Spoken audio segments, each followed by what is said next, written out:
ఇక్కడ పబ్లిక్ చెప్పడం, నేను అధికారులకు చెప్పడం, అధికారులు వచ్చి గిట్ల 2 నిమిషాలు అడౌట్ చేయడం, వెళ్ళిపోవడం. ఒక్క ఇంట్లో 4 బోర్లు.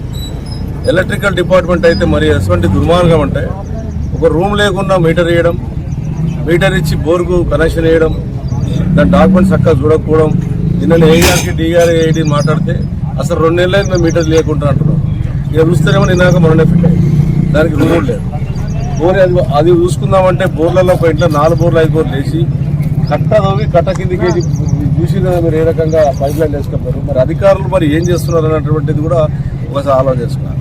నేను కలెక్టర్ గారికి ఫోన్ చేశాను, కమిషనర్ గారికి ఫోన్ చేశాను, జెడ్సీకి ఫోన్ చేశాను, అన్ని డిపార్ట్మెంట్ ఇరిగేషన్ డిపార్ట్మెంట్ ఫోన్ చేస్తే ఇలా మార్నింగ్ అది కూడా ఇలా 10 గంటలకు నేను పబ్లిక్తో వచ్చి నీ మండలాల్లో కూర్చుంటా అంటే ఇవాళ వచ్చి అడౌట్ చేస్తాను. నేను ఒకటే విజ్ఞప్తి చేస్తాను, ఇంత దుర్మార్గమైనటువంటి. ఇంకోటి నాకున్న ఇన్ఫర్మేషన్ ఏంటంటే ఒక్క బోరుకు 3 లక్షల రూపాయలు కొంతమంది తీసుకుంటున్నారు. అది ఆఫీసర్లు తీసుకుంటారా ఇంకోటి తీసుకుంటారా నేను చెప్పలేం, కానీ వీళ్ళంతా నేను వచ్చినప్పుడు మా దగ్గర 3 లాక్స్ తీసుకుంటున్నారు 2 నెలలకు అని వాళ్ళు చెప్పడం. నేను ఆఫీసర్లకు కూడా కొడతా ఉన్నాను. నీకు ఇన్నిసార్లు చెప్పి ఒక ఎమ్మెల్యేగా నేను రిక్వెస్ట్ చేస్తే మీరు స్పందించలేకుండా మీ కామన్ మధ్యలోకి వేసి పైప్ లైన్ వేస్తే వాళ్ళ మీద యాక్షన్ తీసుకోకుండా వాళ్ళ మీద కేసు పెట్టకుండా ఇష్టానుసారంగా ఒక ఇంట్లో 4 బోర్లు వేస్తే మన ప్రజలకు ఏమేమి చేద్దాం అనుకుంటున్నాను ఆలోచన చేయాలి.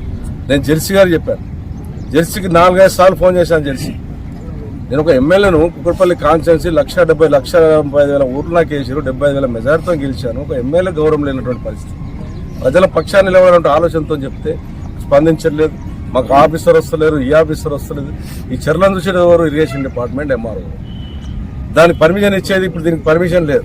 ఎవరు ఇవ్వాలి? మున్సిపాలిటీ వాళ్ళు పర్మిషన్ ఇవ్వాలి. దానికి పర్మిషన్ ఇవ్వకుండా ఎట్లా వచ్చింది? ఇప్పుడు ఆ పేరు ఎట్లా వచ్చింది? ఇక్కడ ఒక డాక్టర్ పర్మిషన్ లేకుండా ఇవ్వడం, గరీబుడు చిన్న ఇల్లు కట్టుకుంటేనేమో మన ఇంటి వడడం, గురగొట్టడం, అల్లా కొలం చేయడం. ఇంత దౌర్జన్యంగా హైదరాబాద్ నగరంలో ఈడ సున్నం చెరువు కనీసం 100 బోర్లు దాకా ఉంది, ఈడ కూడా 200 బోర్లు దాకా ఉంది. ఇచ్చల విడిగా ఈ రకంగా అమ్ముతూ ఉంటే అధికారులు పట్టించుకోకపోవడం అనేది బాధాకరం. నేను అధికారులకు హెచ్చరిస్తున్నాను, మీ ప్రవర్తన మార్చుకోండి, మీరు రాజకీయాలు పోకండి, ప్రజల పక్షాన్ని నిలవండి, ప్రజలకు సేవ చేయండి. మీరు గిట మళ్ళొక్కసారి బోర్లు నడిచినాయంటే ఖచ్చితంగా జెర్సీ మీద, ఖచ్చితంగా ఎంఆర్ఓ మీద, ఖచ్చితంగా ఆఫీసర్ కన్సల్ట్ ఇరిగేషన్ డిపార్ట్మెంట్ మీద నేను ఖచ్చితంగా కలెక్టర్ ఆఫీస్ ముందు ధర్నా చేస్తాను. మళ్ళీ ఒకసారి ఇటు జరిగినాయంటే ఇప్పటికే నీళ్లు లేక అల్లాడిపోతా ఉన్నారు జనాలు. మీరు తీయడం పుణ్యం వల్ల ఇప్పుడు చెప్తా ఉన్నారు వాళ్ళే, నిన్న వచ్చి బంద్ చేసిపోతే ఇలా 10 ఇంటికి నీళ్ళు వచ్చినాయి. నేను 4 గంటలు బంద్ చేస్తే 10 ఇంట్లో నీళ్ళు వచ్చినాయి. ఆ రకంగామైనటువంటి దుర్మార్గం చేసి ఇంత కట్ట అయింది. ఇది కట్ట కిందకే తిరుగుతున్నారంటే మరి అధికారుల మీద ఏం యాక్షన్ తీసుకోవాలో కలెక్టర్ ఆలోచన చేసుకోవాలి, మున్సిపల్ కమిషనర్ తీసుకోవాలి. నేను జెర్సీ చెప్తా ఉన్నాను, ఆఫీసులో కూర్చోవడం కాదు, చూడండి తిరుగుమని చెప్తా ఉన్నాను. నాకు ఎమ్మెల్యే ఇంకొకసారి నేను చెప్పించుకునే ప్రయత్నం చేయకండి, ప్రజలను తీసుకొచ్చి ఖచ్చితంగా నేను ధర్నా చేసే ప్రయత్నం చేసి ప్రజల పక్షాన్ని నిలబడతానని చెప్పి తెలియజేస్తా ఉన్నాను.